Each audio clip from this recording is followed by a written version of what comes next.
Bom dia. Viu?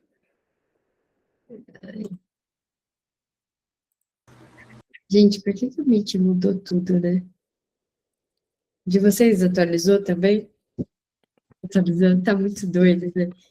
Vou aceitar aqui as pessoas, aí ele aparece uma outra tela. Enfim. E aí, tudo bem? Ó, estamos na página 422 do livro físico e a gente vai começar pelo tópico Um sonho de Bismarck, comunicado pelo Dr. Heinz. Veja se todo mundo se acha aí. Se eu parar aqui, é para aceitar. Vamos ver se...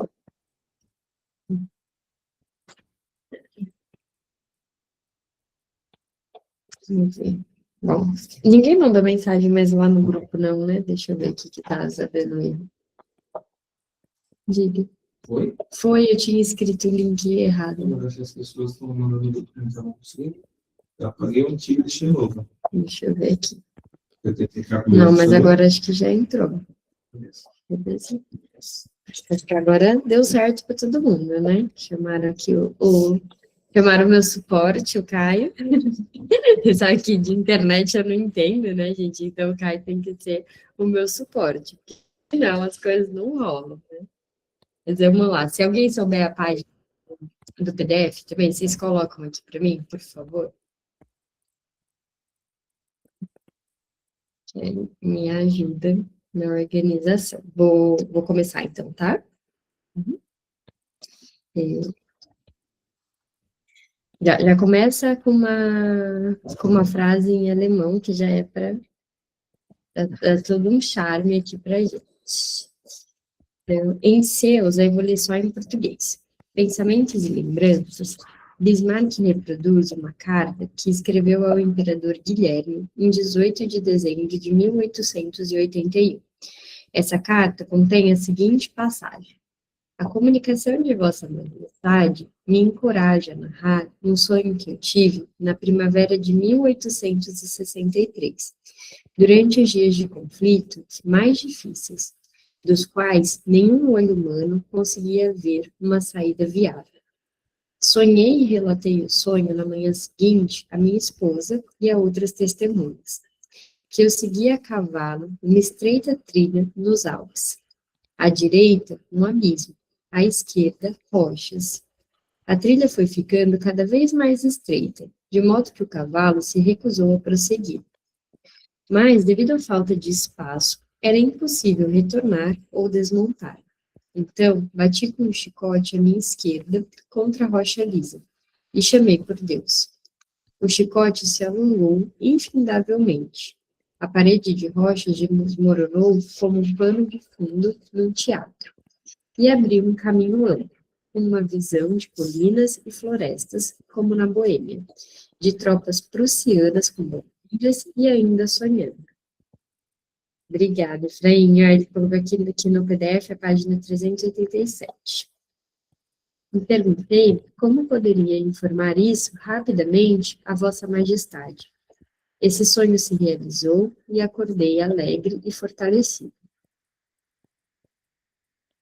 O enredo do sonho se divide em duas partes.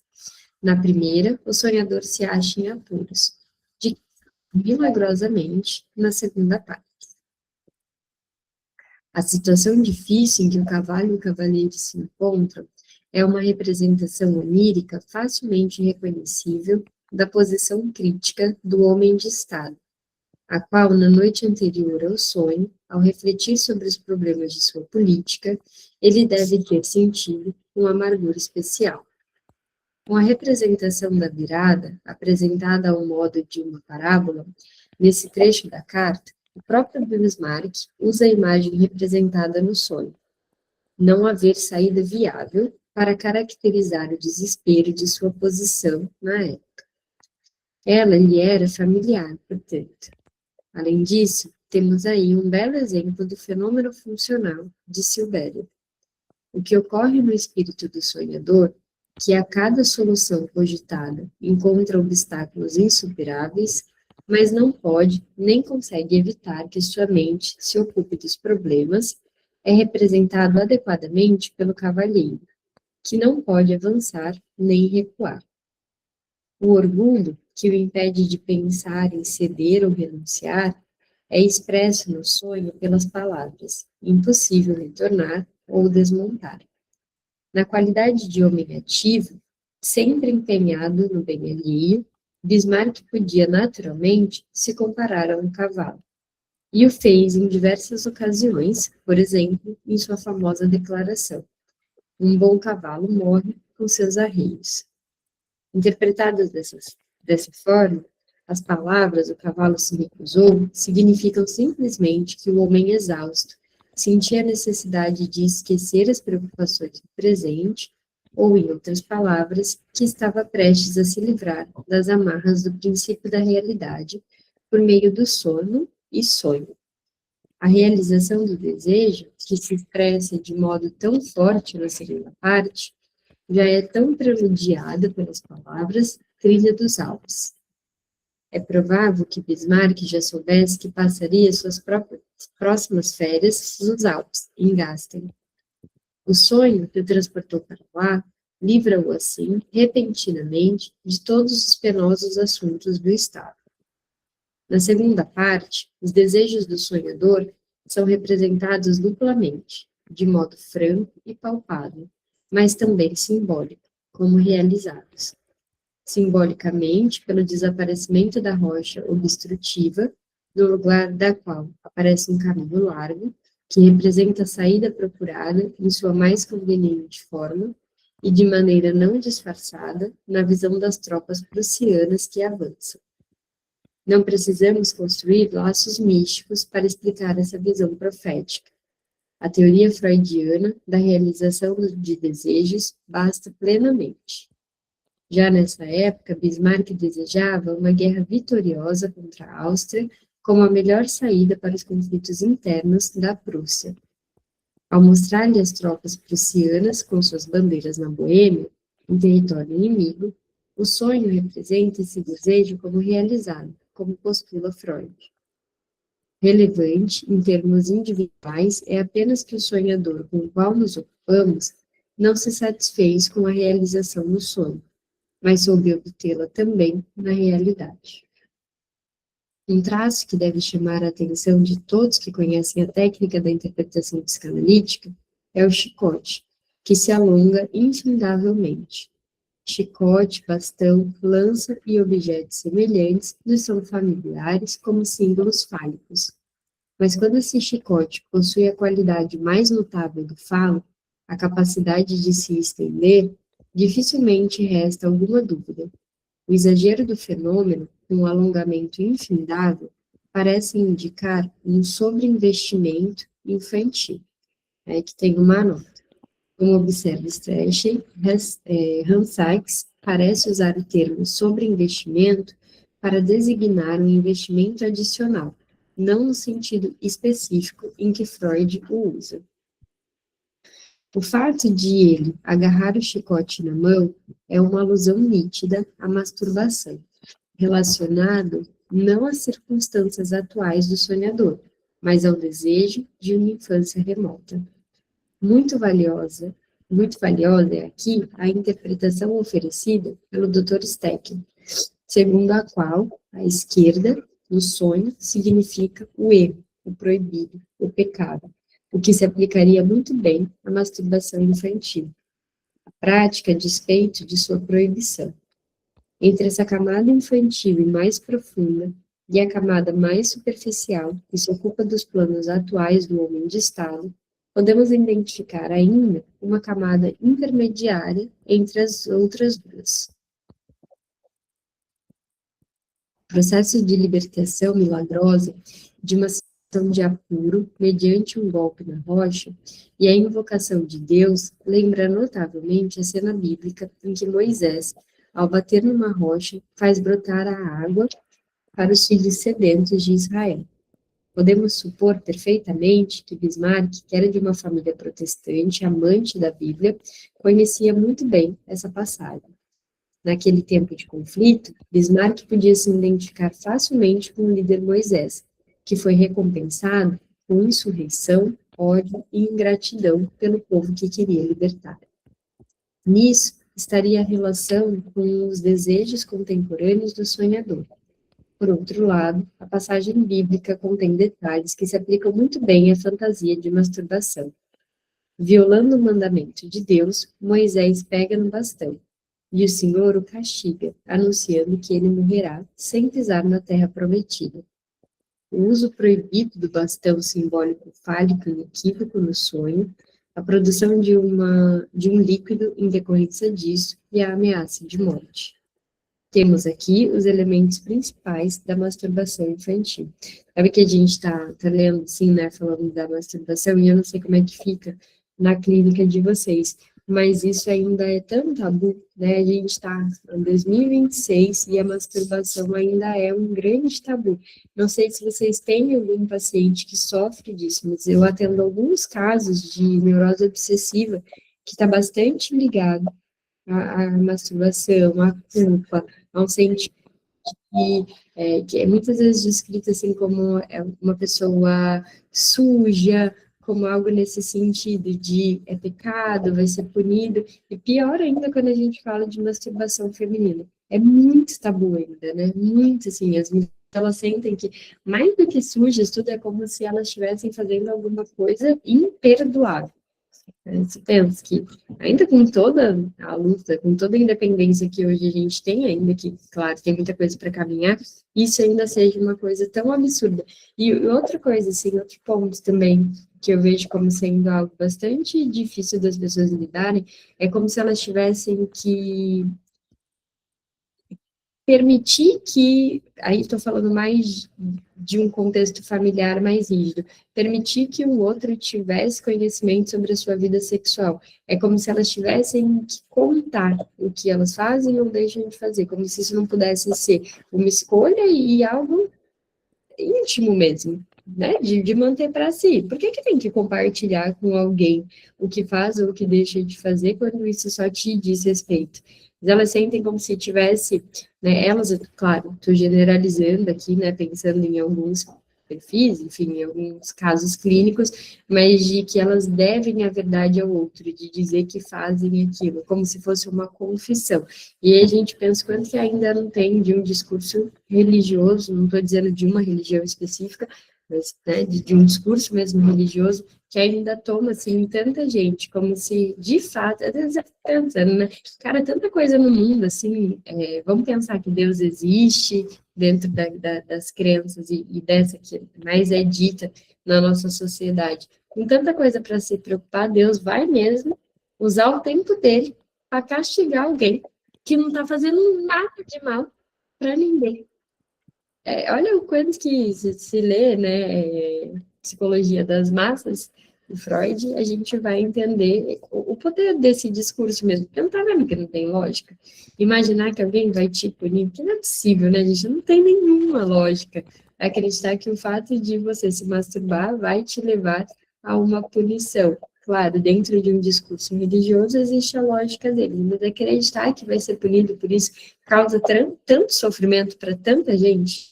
Eu não sei, na clínica de vocês aparece esse tipo de sofrimento? Sim? Então, vocês entendem aí o que eu estou falando, mais ou menos, Val? Eu sei que depende muito do perfil, da idade de pessoas que a gente tem, de contexto social, né? Que cultura que aquela pessoa está inserida, mas isso ainda aparece na minha clínica, eu vejo como um fator de bastante sofrimento. Até às vezes, para a pessoa compartilhar isso. Né? Para uma mulher conseguir dizer que se masturba, nossa, parece que assim, meu Deus, de um esforço gigantesco, a não ser que seja alguém que tem muita liberdade com o próprio corpo, que não vê isso como uma questão, né, que isso não é um tabu, mas para as que são, até, e aí fica aquele negócio aqui, sabe, tentando, tipo, dizer, assim, meias palavras, porque não tem coragem de dizer de fato, não é o termo mesmo, como é que se usa, e quando tem que falar isso também com criança, ou quando tem que falar isso com adolescente, com criança seria mais um sexual, porque também é um tabu a masturbação infantil, dentro do que significa para a criança, né? Não, obviamente, nesse sentido erótico, mas quando os pais, eles precisam falar com os filhos sobre isso, também é um grande tabu. E aí a gente vê que isso vai se estendendo. Peraí, que agora me perdi onde eu estava. Acho que é aqui, entre essa camada infantil e mais profunda, é aqui mesmo, né?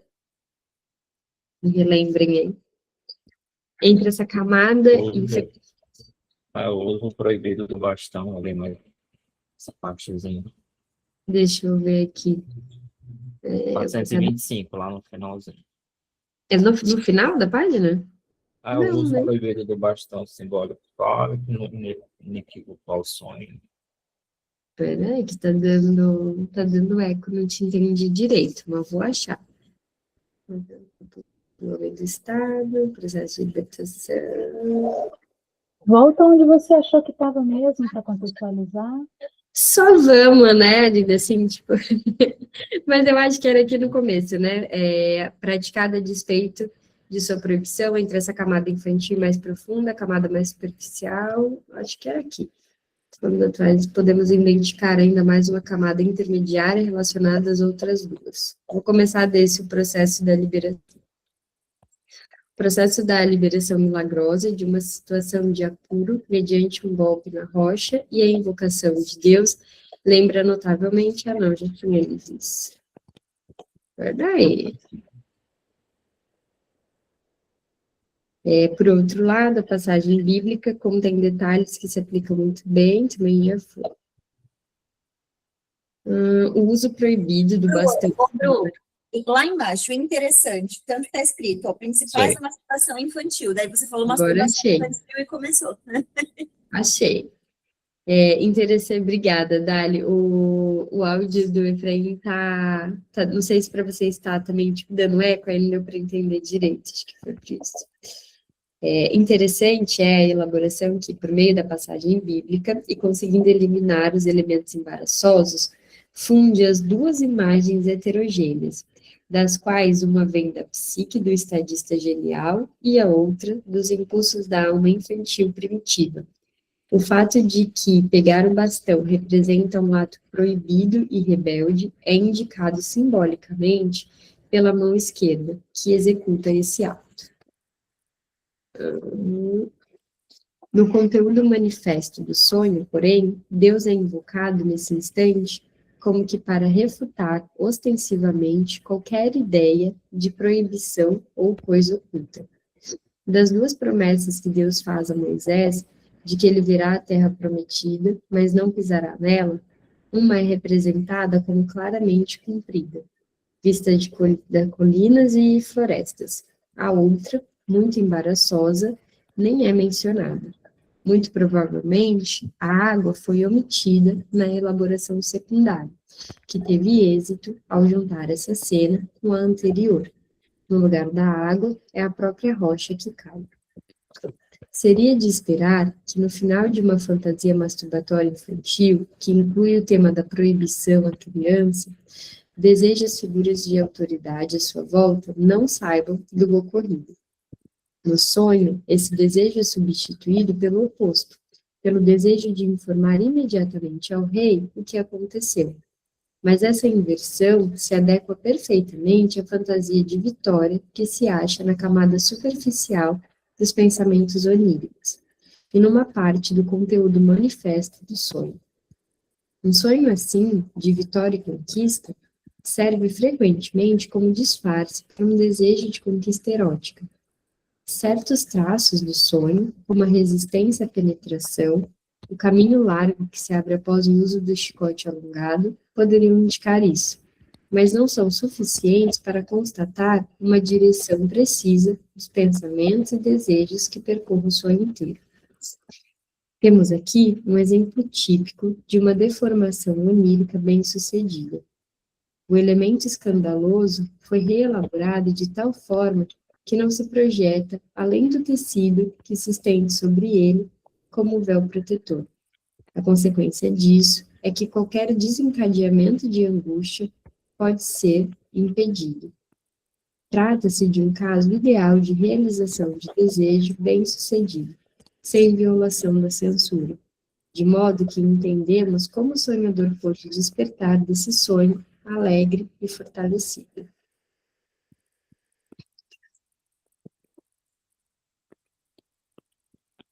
Agora vamos ler mais um sonho, que é o 12, o sonho de um filho. Encerro com, ele coloca, de um homem jovem que tenta renunciar aos seus hábitos de masturbação para ter relações com mulheres. Preâmbulo. No dia anterior ao sonho, ele havia explicado a um estudante a reação de Grignard, na qual o magnésio é dissolvido em éter absolutamente puro sob a ação catalítica do iodo. 2 dias antes, essa mesma reação havia provocado uma explosão em que um trabalhador queimou a mão. Sonho. 1. Ele deve preparar brometo de fenilmagnésio. Vê com nitidez o equipamento, mas substitui a si mesmo pelo magnésio. Ele se encontra num estado peculiarmente instável. Diz a si mesmo o tempo todo: isso está certo, está indo. Meus pés já estão se dissolvendo. Meus joelhos estão amolecendo. Então ele estende a mão, apalpa seus pés. Enquanto isso, tira, sem saber como, suas pernas da retorta, dizendo a si mesmo repetidas vezes: isso não pode ser. Mas sim, está bem feito. Ele acorda parcialmente. Repete o sonho para si mesmo, porque pretende contá-lo para mim. Tem medo da resolução do sonho. Está muito agitado durante esse meio sono. E repete para si mesmo o tempo todo: fenil, fenil. 2. Ele está com toda a família em algum subúrbio de Viena. Deve comparecer às 11h30 no Chateauneuf para um encontro com certa dama. Mas acorda apenas às 11h30. Diz a si mesmo: já é muito tarde. Você não conseguirá chegar antes das 12h30. No instante seguinte, vê toda a sua família reunida em torno da mesa. Vê de modo especialmente nítido a mãe e a empregada com a terrina de sopa. Então diz a si mesmo: já que estamos comendo, não posso mais sair daqui. Análise. Ele tem certeza de que já o primeiro sonho tem alguma relação com a mulher do seu encontro. O sonho ocorreu na noite anterior ao encontro esperado. O estudante ao qual deu as explicações é um rapaz especialmente repugnante.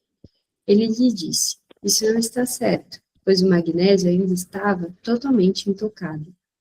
E o rapaz lhe respondeu, como se não se importasse: e daí se não tiver certo? Esse estudante deve ser ele mesmo, o paciente. É tão indiferente em relação à sua análise, quanto o outro em relação à sua síntese. O ele, no sonho, porém, que executa a operação, sou eu.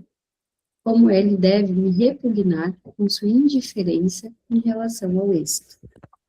Por outro lado, ele é aquilo com que a análise, síntese, é feita.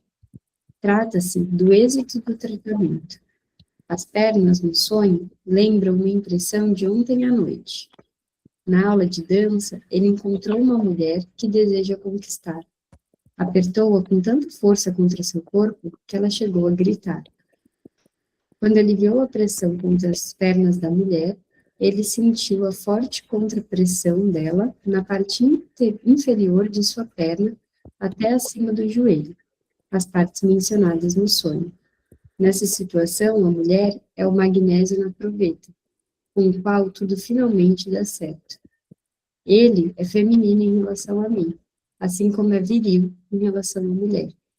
Se tudo funcionar com a mulher, funcionará também com a cura. O fato de ele apalpar a si mesmo e as percepções em seus joelhos apontam para a masturbação e correspondem ao seu cansaço do dia anterior. O encontro realmente havia sido marcado para as 11h30. Seu desejo de dormir mais e de ficar com os objetos sexuais domésticos, isto é, a masturbação, corresponde à sua resistência. No tocante à repetição do nome fenil, ele informa que sempre gostou desses radicais terminados em il. Seu emprego é muito cômodo: benzil, azetil, acetileno e etc. Isso nada explica, mas quando lhe sugiro o radical, não sei dizer essa palavra, mas significa azarado, ele ri muito e conta que leu um livro de Marcel Provost durante o verão, e neste havia um capítulo intitulado Os Excluídos do Amor, que falava sobre os esquelimilhados e os seus azarados, né? Ao ler a descrição destes, disse a si mesmo: esse é o meu caso. Também teria sido uma esclerimileria se ele tivesse faltado ao encontro. Parece que o simbolismo sexual do sonho já teve uma confirmação experimental direta. Em 1912, por sugestão de H. Snowboda, o doutor em filosofia K. Schotter provocou sonhos em pessoas profundamente hipnotizadas, com uma sugestão que estabelecia grande parte do conteúdo do sonho.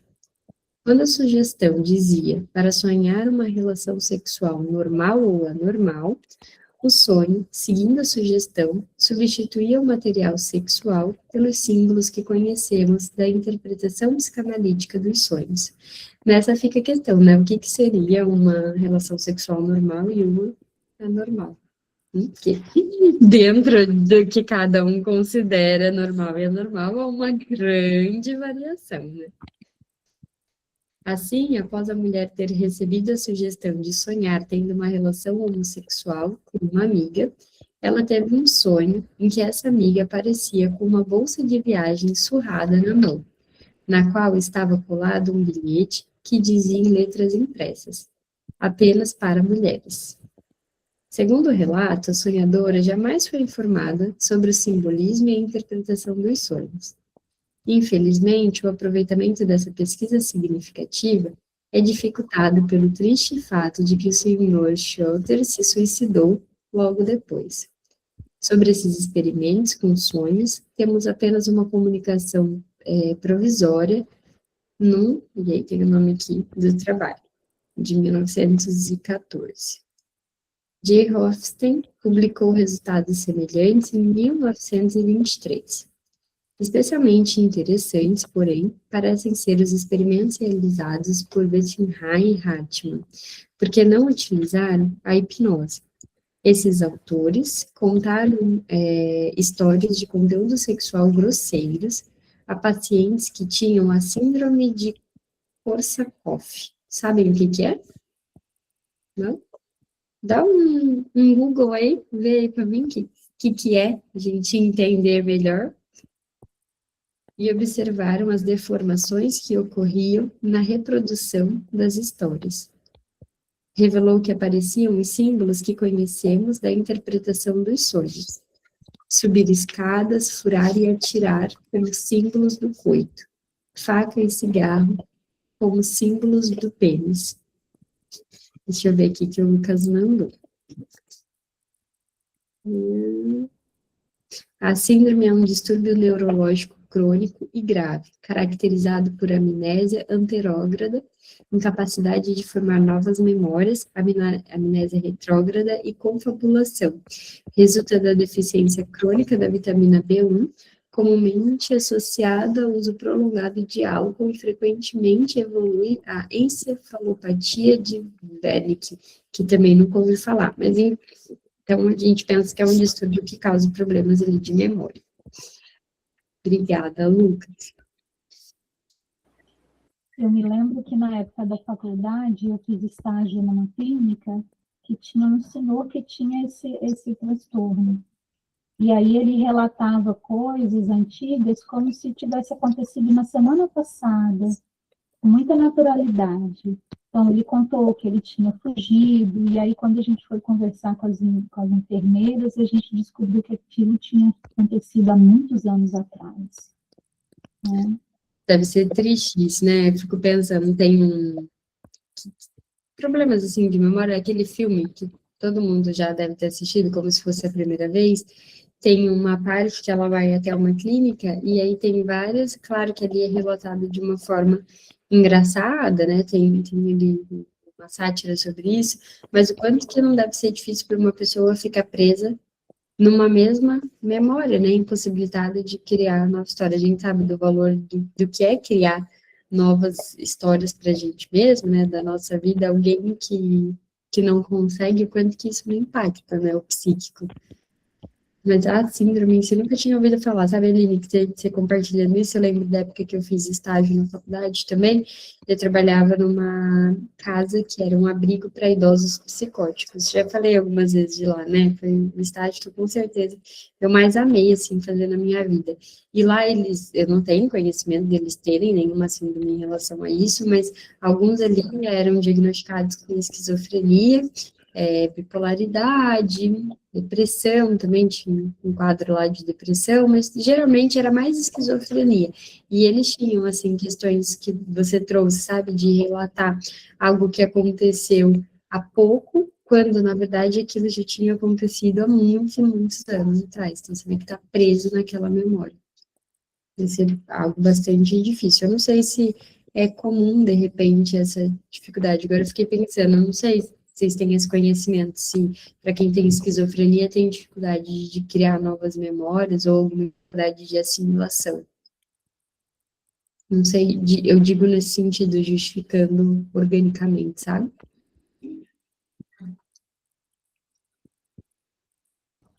Um valor especial é atribuído ao surgimento do símbolo da escada, porque, como os autores observam exatamente, um desejo de deformação consciente não atinaria uma simbolização desse tipo.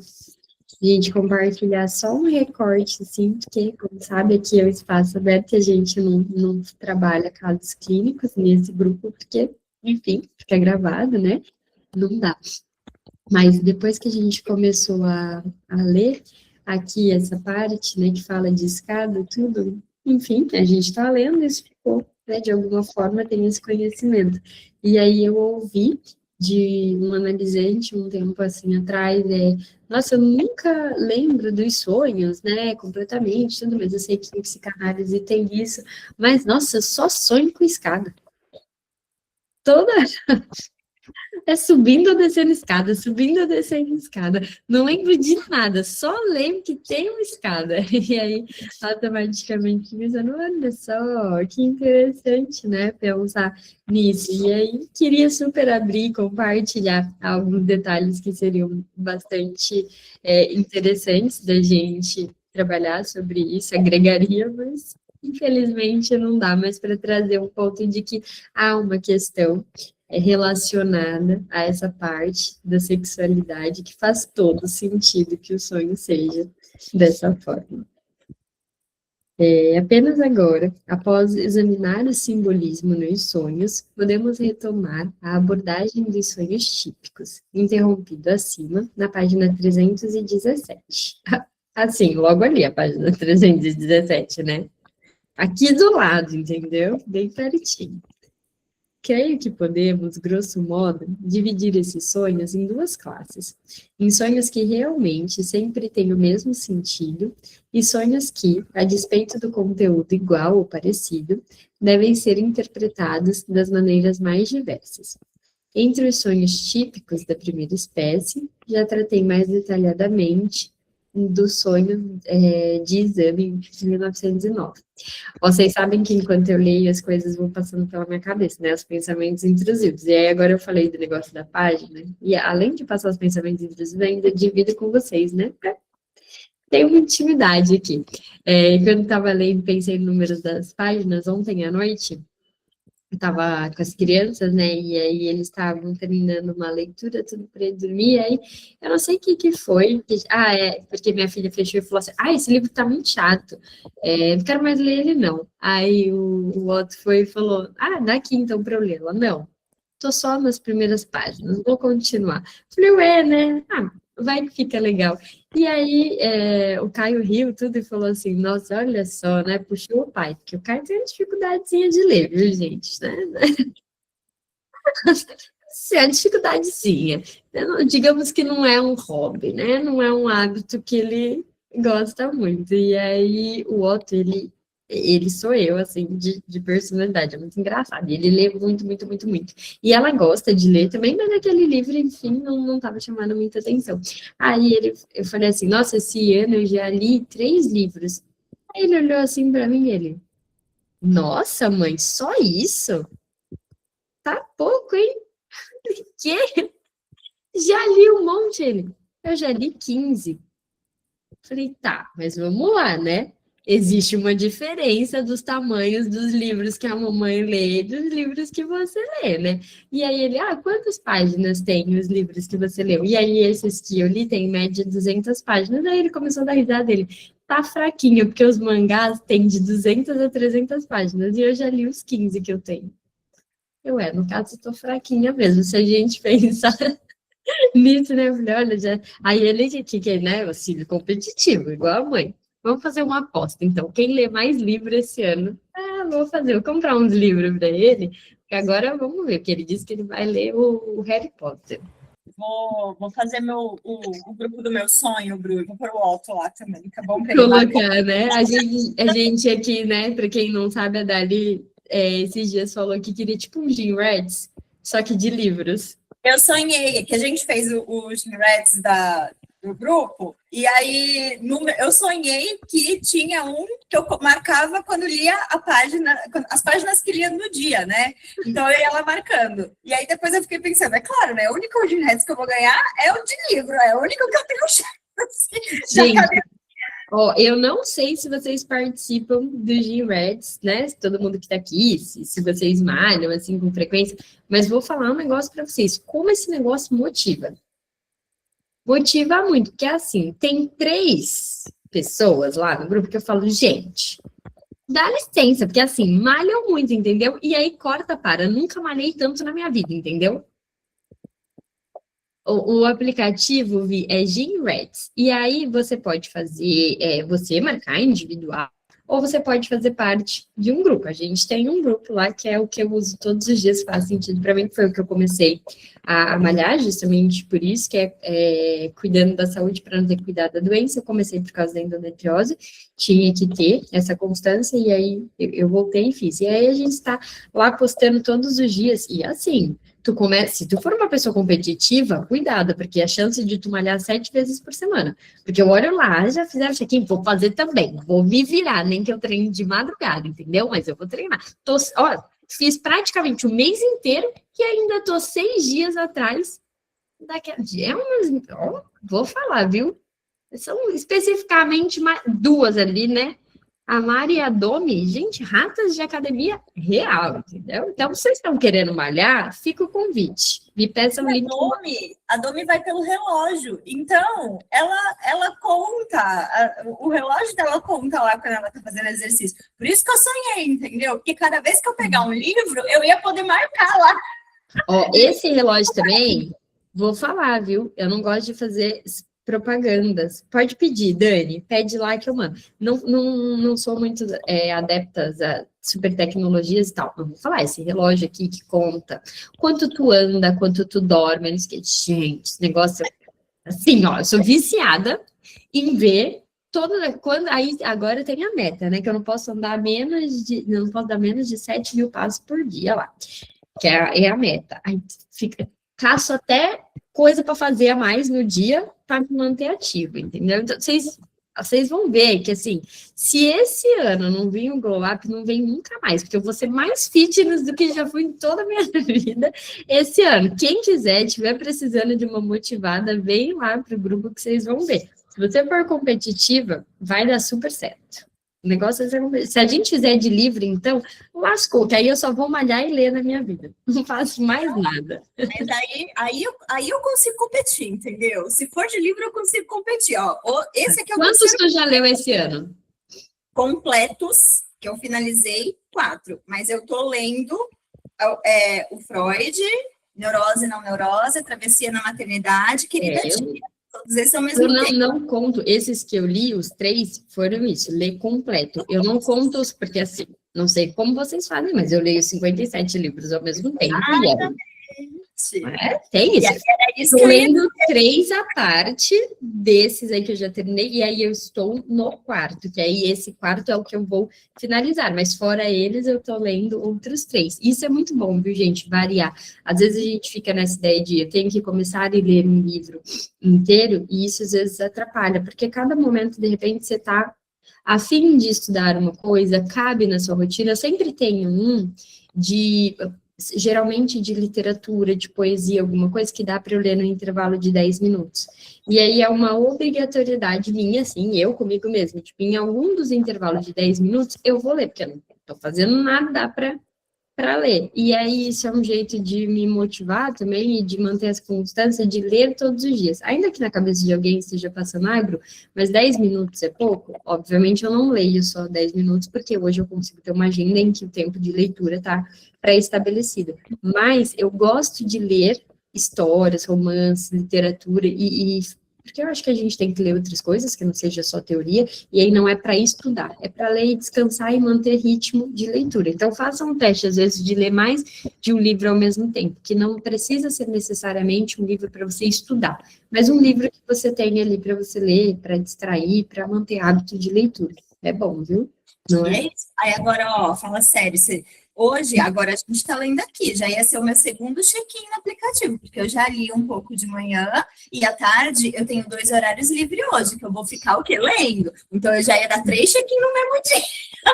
Quando eu for dormir, eu vou ler antes de dormir. Já era o 4º check-in. Nesse caso, não consigo ler tanto assim, não sei se em número de páginas de livro, mas esse ano...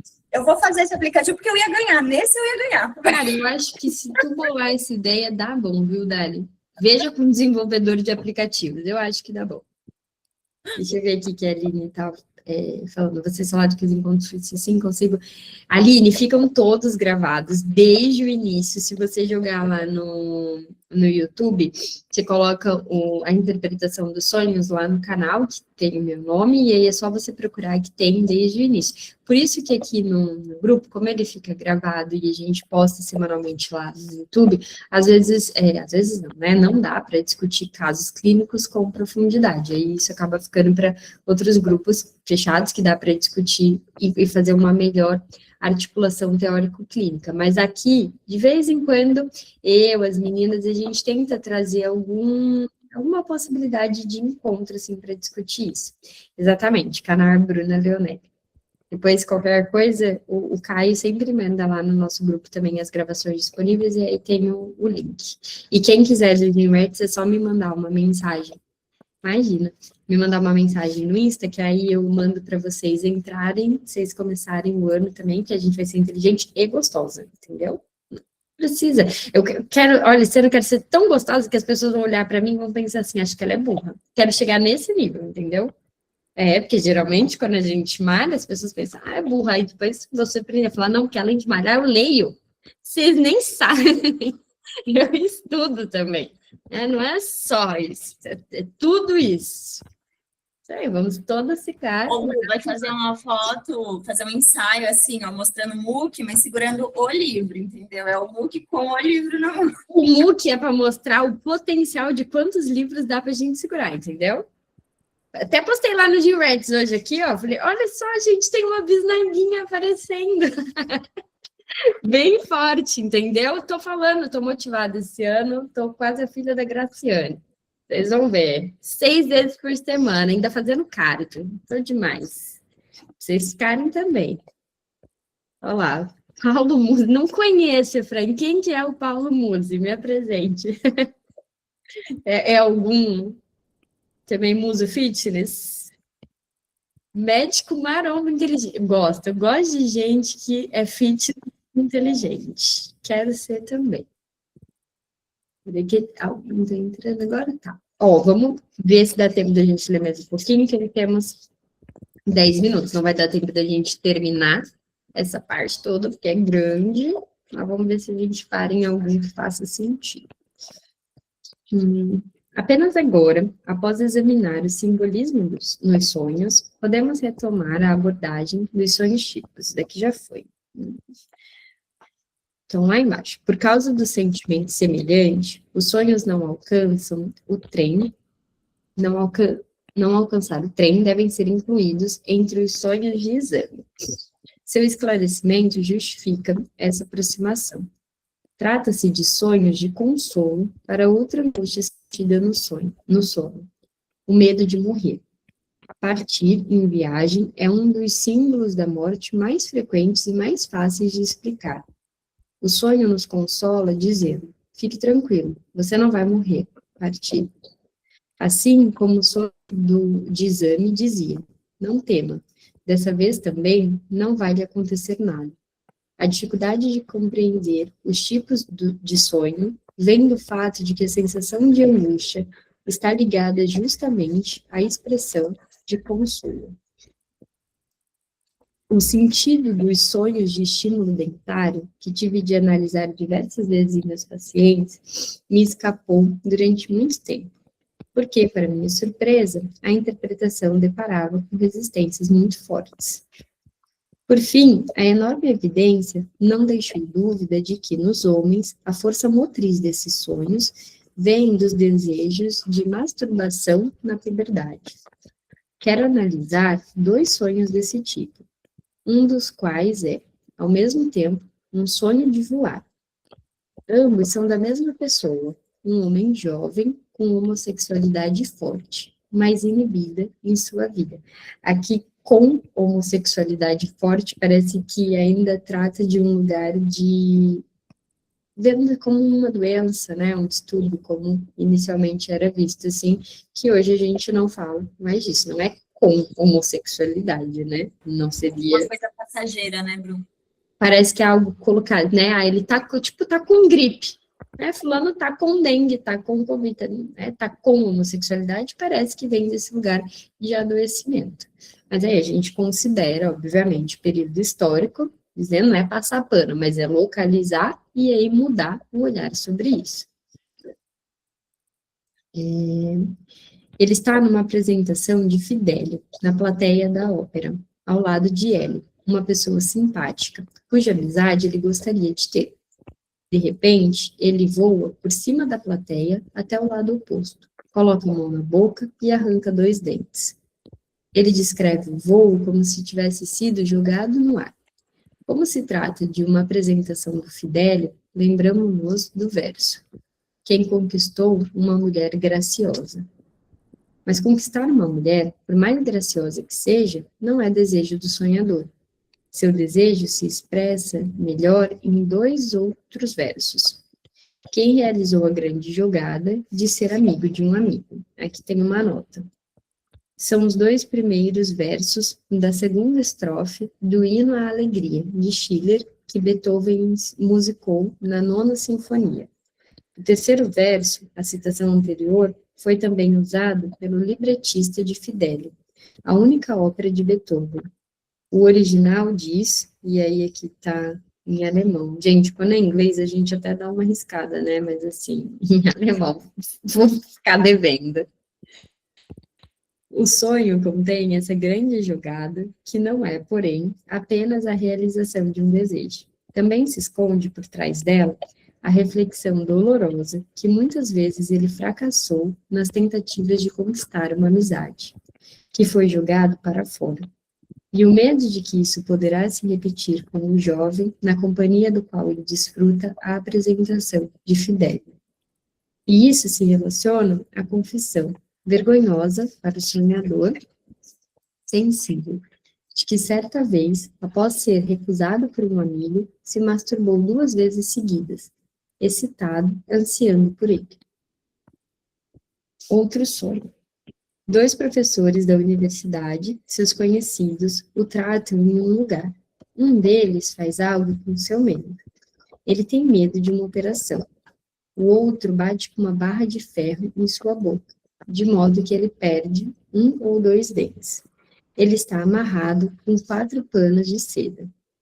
O sentido sexual desse sonho é indubitável. Os panos de seda correspondem a uma identificação com um homossexual conhecido seu.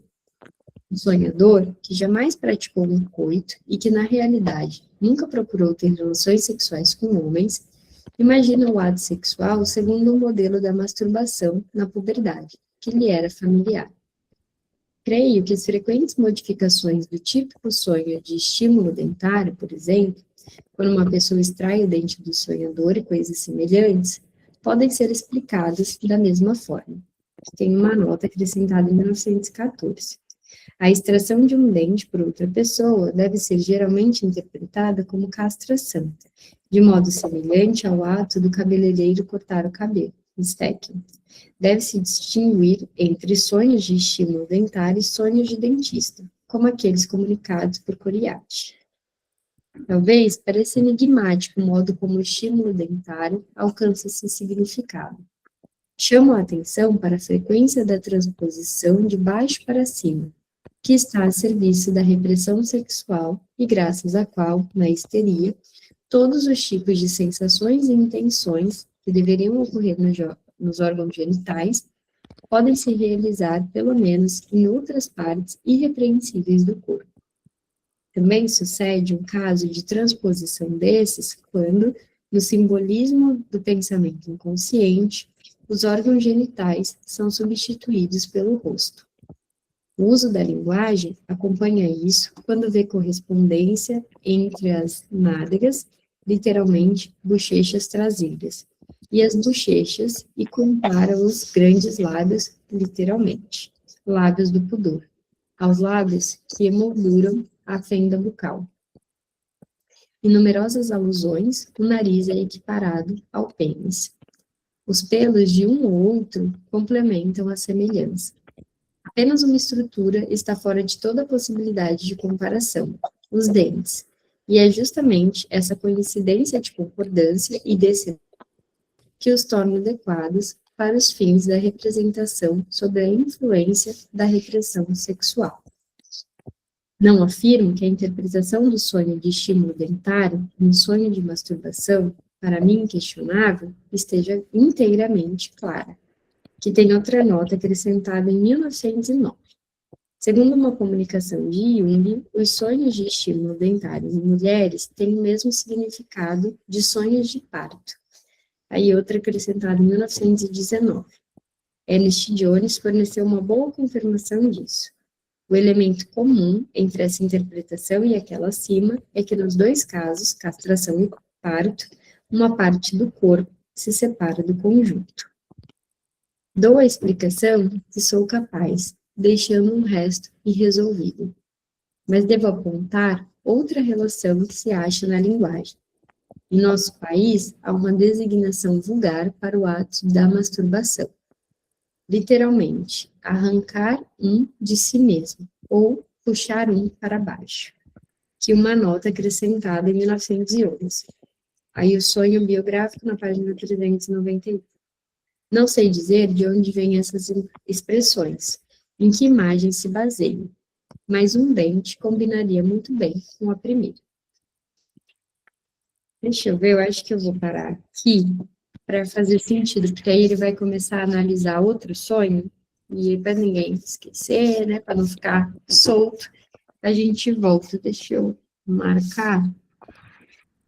Eu vou voltar desse visto que os sonhos de extração, o perda de dentes, vocês marcam aí, é na página 433. Beleza? Então, nos vemos na próxima quinta. Obrigada pela companhia. Me chamem lá, quem quiser os links para ficar gostosa, inteligente. Que a gente se vê semana que vem. Um beijo. Até mais.